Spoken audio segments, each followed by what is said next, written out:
এই বিড়ালটাকে জীবিত অবস্থায় একটি ব্যালেন্ডার মেশিনে রেখে তারপর ব্যালেন্ডার চালু করে দেওয়া হয়। বিড়ালের নিচের অংশটি কেটে কেটে পড়ছিল আর উপর দিয়ে বিড়ালটা বাঁচার জন্য চিৎকার করে কান্নাকাটি করছিল। হ্যাঁ, এরকম একটি ভিডিও সামাজিক যোগাযোগ মাধ্যমের মধ্যে ব্যাপক পরিমাণ ছড়িয়ে যায় এবং এটা নিয়ে তীব্র মানুষের ঝড় তুলে প্রতিবাদের। মানুষটা কি পৃথিবীর সর্বশ্রেষ্ঠ প্রাণী? যদি মানুষ পৃথিবীর সর্বশ্রেষ্ঠ প্রাণী হয়ে না থাকতো তাহলে বিড়ালটাকে ব্যালেন্ডার মেশিন নিয়ে জীবন্ত অবস্থায় ঢুকাতে পারতো না। মানুষ এটা আবারও প্রমাণ করিয়ে দিল মানুষই পৃথিবীর সর্বশ্রেষ্ঠ প্রাণী। কারণ মানুষ যেরকম নিকৃষ্ট কাজ করতে পারে অন্য কোনো প্রাণী এরকম কোনো কাজ করতে পারে না। আমার জীবনে প্রথম এরকম কোনো আমি ভিডিও দেখেছি যে ভিডিওটা দেখার পর থেকে সেই গতকাল রাত থেকে এই অবধি আমার ভিতরে কেমন যেন কাঁপাকাঁপি শুরু হয়ে গেছে। আমি এখন পর্যন্ত নিজেকে ফিল করতে পারছি না। আমার চোখে শুধু ওইটাই ভাসতেছে, বিড়ালটার চিৎকার। বিড়ালটা বাঁচতে চেয়েছিল, চিৎকার করে কান্নাকাটি করছিল, বড় বড় চোখ করে তাকিয়েছিল ওই মানুষটার দিকে, যে মানুষটা তাকে ব্যালেন্ডার মেশিনের মধ্যে ঢুকিয়ে ব্যালেন্ডার মেশিন একটু পর পর চালু করে আবার অফ করে। সেই চিৎকার এখনো আমার কানে বাজে, আমি সেটা ভুলতে পারছি না ভাই। এই পর্যন্ত অনেক ভিডিও দেখেছি সোশ্যাল মিডিয়ার মধ্যে, যে সকল ভিডিওর মধ্যে মানুষ মানুষকে শেষ করে দিচ্ছিল, নির্মম ভাবে মানুষ মানুষকে শেষ করছে। তবে সেটা দেখে যতটা খারাপ না লাগছে, আজকে এই বিড়ালের ভিডিওটা দেখার পর থেকে আমার অনেকটা খারাপ লাগছে। ছোটবেলা থেকে বাচ্চাদের প্রতি আমার অন্যরকম একটা ইমোশন কাজ করে, সেরকম ভাবে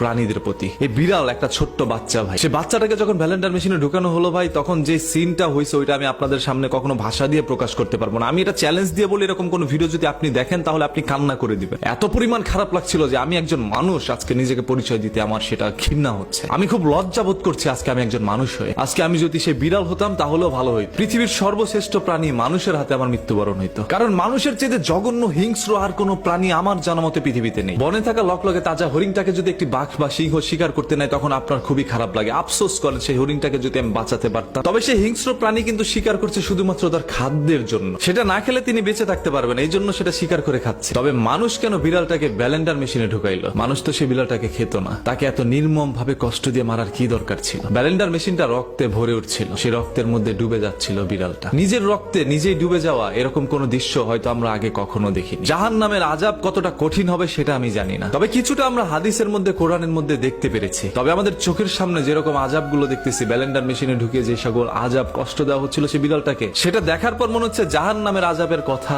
একটু ভুলে যাই। জাহান্নামের তো কম কোন দিক দিয়ে ভাই এই সকল আযাব গুলো? একটি বোবা প্রাণী, যে প্রাণীটি একেবারেই মাসুম। আপনারা জানেন বিড়াল কিন্তু মানুষের পাশেই থাকে, মানুষের কথা শুনে, মানুষের ক্ষতি বিড়াল করে না। সেই বিড়ালটাকে এরকম ভাবে মারার কি দরকার ছিল রে ভাই? সে যেই লেভেলের লোকই হোক না কেন, তার বিপক্ষে পদক্ষেপ না প্রতিবাদ করাই আমাদের দায়িত্ব। কারণ সে কোনো না কোনো মানুষের পেটে জন্মগ্রহণ করেছেন, যদিও সে মানুষ না, সে শুয়োরের চাইতে নিকৃষ্ট। তবে অবয়বটা তো মানুষের, যার কারণে কিন্তু আমরাও মানুষ হয়ে যেন লজ্জাবোধ করতে না হয় ওই রকম কুলঙ্গারের কারণে। আপনাদের সবাইকে বলবো ভাই, ভিডিওটা এখনই শেয়ার করে দেন। আপনার একটি শেয়ারের কারণে বিষয়টি সবাই জানতে পারবে। এবং আপনাদের সবাইকে আরো একটি রেস্ট্রিকশন দিতে চাই, ওই ভিডিওটা অন্তত পক্ষে কে শেয়ার করেন না যদি কোনো হার্টের রোগী থাকে বা বয়স্ক কোনো মা বোন থাকে। ওই ভিডিও